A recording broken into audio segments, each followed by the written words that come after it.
Cricket வரலாற்றிலே வேகப்பந்து வீச்சாளர் அப்படின்னு கூகுளில் போட்டிங்கன்னா நம்ம அண்ணன் பேர் தான் வரும். அண்ணன் பேர் தான் ஷோயப் அக்தர்.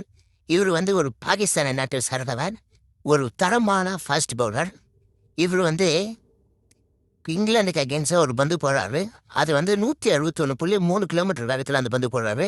அது வேர்ல்டு ரெக்கார்டு கூட. அது இந்த பால் தாங்க. அது ஒரு வேர்ல்டு ரெக்கார்டு.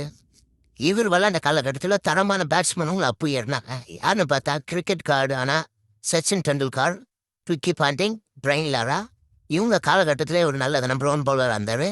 அதுக்கப்புறம் பார்த்தீங்கன்னா இவர் விளையாண்ட காலகட்டத்தில் தரமான பவுலர்ஸ் இருந்தாங்க. யாருன்னு பார்த்தா வசீம் அக்ரம், பிரெட்லி, நம்ம ஷோயப் அக்தர். இவர் தான் உலகத்திலே டேஞ்சரான பவுலர், டேஞ்சர் டெலிவரி போடுற பவுலர்னு சொல்லலாம். வேகப்பந்து வீச்சாளர்னா இவர் தாங்க. இவரை பார்த்து அலறாத பேட்ஸ்மேனே அப்போ கிடையாது. நம்ம அண்ணன் பவுலர் பார்த்தே பயப்படாத ஒரு பேட்ஸ்மேன் இருந்தார். சாரி, அவர் பேட்ஸ்மேன் இல்லை, ஒரு பவுலரு. அவர் யாருன்னு பார்த்தா நம்ம இந்தியாவை சேர்ந்தா லட்சுமிபதி பாலாஜி. இவர் ஓர பிடிச்சி அடித்த சம்பவம் இருக்குது. அது வேற கதை. ஷோயப் அக்தர் பேர் ஒரு பவுலரு. எத்தனை பேர் பிடிக்குன்னு கமெண்ட்ல சொல்லுங்கள். மறக்காமல் நம்ம சேனலை சப்ஸ்கிரைப் பண்ணுங்கள். நன்றி.